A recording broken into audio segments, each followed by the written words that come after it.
Akala mo paraiso puting buhangin, asul na dagat, at luntiang kagubatan.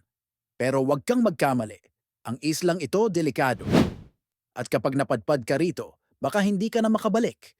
Ito ang North Sentinel Island, isa sa pinakamisteryosong isla sa mundo. Bahagi ito ng Andaman Islands sa Bay of Bengal sa India. Maliit lang ito, mga 60 square kilometers lang ang sukat, pero binabantayan ito ng mga taong ayaw makipag-ugnayan sa kahit sino. Sila ang Sentinelese, isang kribo na tinatayang 60,000 taon nang nakahiwalay sa modernong mundo.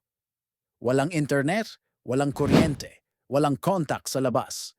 Nakatira sila sa mga kubo, suot ay gawa sa dahon, at may gamit na mga pana, sibat, at bangkang kahoy.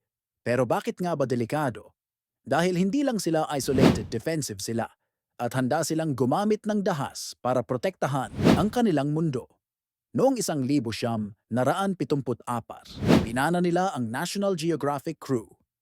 Noong 1981, isang barko ang na-stranded malapit sa isla, binantayan nila ito buong araw, handang umatake.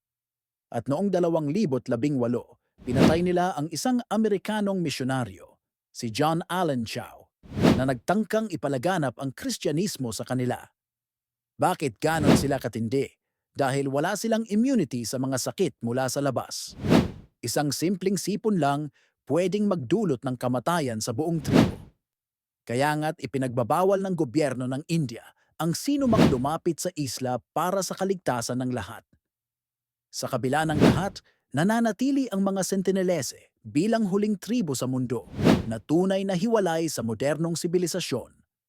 Kaya ang tanong, dapat ba silang iwan sa katahimikan ng kanilang mundo? O pilitin silang sumabay sa takbo ng panahon? Ikaw, anong tingin mo?